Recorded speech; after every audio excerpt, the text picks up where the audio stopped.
But also, while the FA Cup semi-finals are going on, it's huge in the Premier League as well. And we'll move on to the Premier League now with Arsenal. We'll start with them against Newcastle.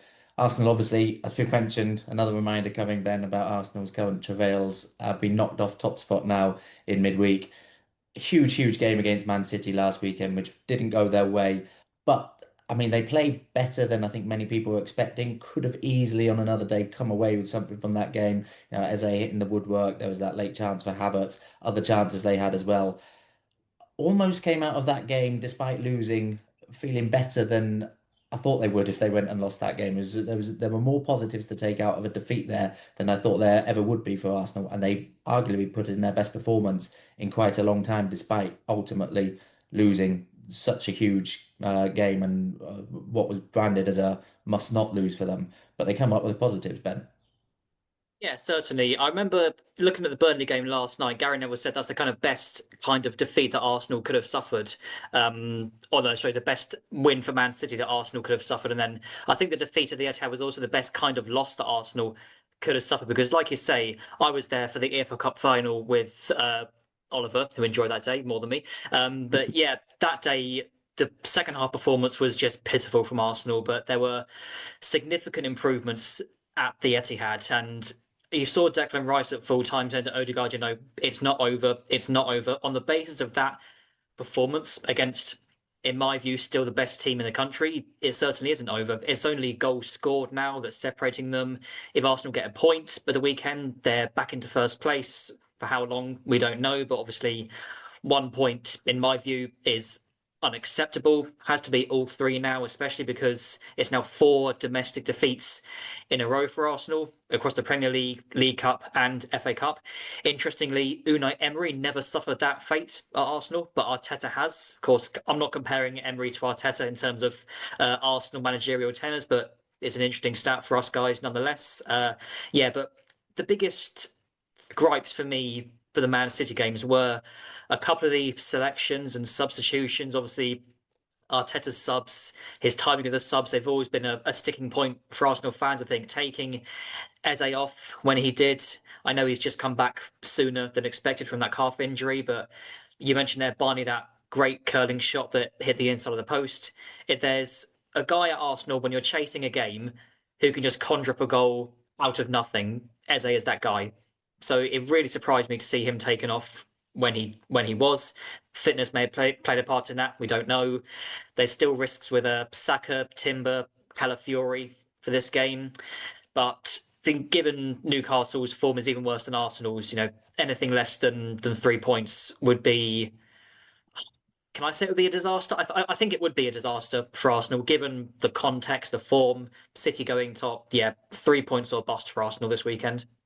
Yeah, it does definitely seems like the momentum is driving the narrative because if you just look at take a snapshot of the league now, only goals scored, and it feels like it's all level pegging. And you'll probably say if you just match up their two fixture lists compared to each other, Arsenal probably got the kind of fixtures to finish the season. But because they're in poor form and City are in such good form, it only looks at the moment like going one way. And many people were crowning City champions last weekend when they weren't even top of the table yet. So there's a lot of football still to be played, but City have that momentum, which is proving so important in the narrative. But at the same time, Arsenal play twice before Man City next play in the Premier League. Arsenal could again be 6 points clear by the next time Man City kick a ball in the Premier League. So Matt, that needs to be the feeling that Arteta and the message that Arteta's getting across to his players, but it also needs to be the message that the fans are giving their players, not the nervousness from the stands, not something doesn't go their way in the first 15 minutes that everything's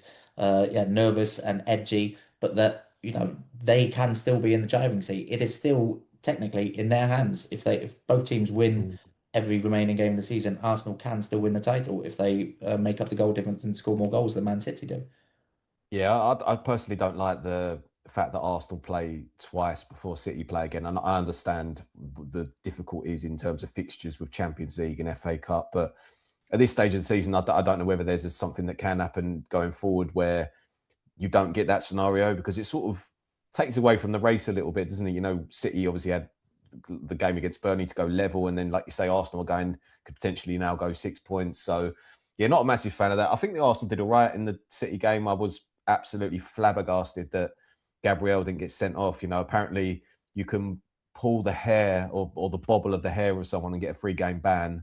But if you headbutt someone, VAR are absolutely fine with that. So that shocked me completely. I was, well, no problem. Yeah, stunned by that. So, you know, I think City deserved to win that game. Arsenal, this is a really interesting game for me because of the fact it's Newcastle, because Newcastle have been so poor recently, but we all know. I think Gordon's out. I think I'm right saying that. I think not confirmed, but I think Gordon's out, which is obviously a massive blow for Newcastle. But they have got big performances in them, Newcastle. We've seen it a lot, haven't we? So this is a very interesting game for Arsenal, and Newcastle looking over their shoulder at Leeds now. And yeah, this is an interesting one. It's always the game after you lose, isn't it? Or after you've had a few bad results. And this is the real pressure game for Arsenal. And if they weren't to take all 3 points here, even a draw is obviously not good enough. So, yeah, big game, and one that, like you say, the fans have to be on side. They don't want that nervous energy in the stadium, which we all know can happen at Arsenal, and they need to back their team, and their team are going to need them.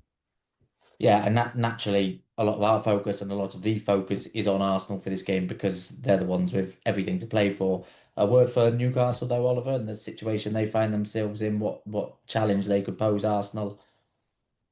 Yeah, I mean, well, they've been pretty poor recently, to be honest. They've 8 defeats in the last 11 league games. No side's lost more than Newcastle since January. Most recently lost at home to Bournemouth, didn't they? That's their 15th league loss of the season. So, after the high of securing fifth place, qualifying for the Champions League last year, and also winning the EFL Cup, the first domestic trophy, I think, in 70 years, they just seem to be going backwards now, Newcastle. The form and recent performances are a cause for concern. I think Eddie Howe maybe doesn't have the biggest of squads, but there's still a lot of good players in that squad. A lot of Champions League level players in his team, but they just I don't know. Howe doesn't seem to be getting the best out of his group at the moment. Hasn't done in recent months, and now of course there's growing speculation over his future. And yeah, Newcastle down in 14th place at the moment, 13 points behind the top five. So it looks like Champions League hopes are over now, and 7 points behind the top seven. So if they fail to, it looks like they're going to fail to qualify for Europe. And I think if that's the case, then we could end up seeing a lot of high-profile Newcastle players leaving, or at least wanting to leave in the summer. The likes of Anthony Gordon, as we mentioned before, he's rumoured of